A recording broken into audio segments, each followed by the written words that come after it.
যারা সংস্কারের কথা বলছেন তারা জানে না কি সংস্কার করতে হবে, এমন মন্তব্য করেছেন বিএনপির স্থায়ী কমিটির সদস্য মির্জা আব্বাস। তিনি বলেন, তারা শুধু জানে ক্ষমতায় যাবার সংস্কার।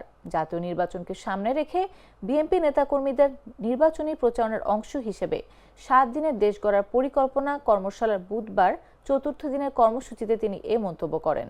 এই সময় বিএনপির ভারপ্রাপ্ত চেয়ারম্যান তারেক রহমান অচিরেই দেশে ফিরে এসে মানুষের হাল ধরবেন, তেমনি রাজনীতির হাল ধরবেন বলে আশাবাদ ব্যক্ত করেন তিনি। আমি বুঝতে পারলাম না যে সংস্কার বলতে ওরা কি বোঝাতে যাচ্ছে।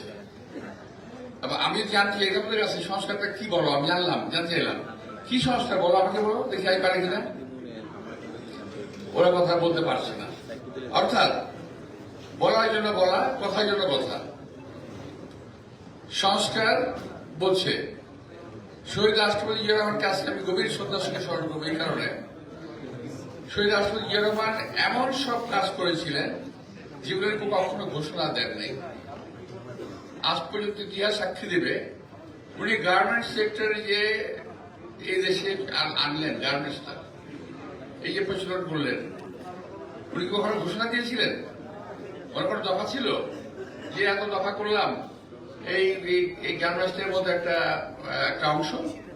এটা কিন্তু একটা সংস্কার, বিশাল বড় সংস্কার। এই দেশের অর্থনীতি আজকে গার্মেন্টসের উপর নির্ভর করে।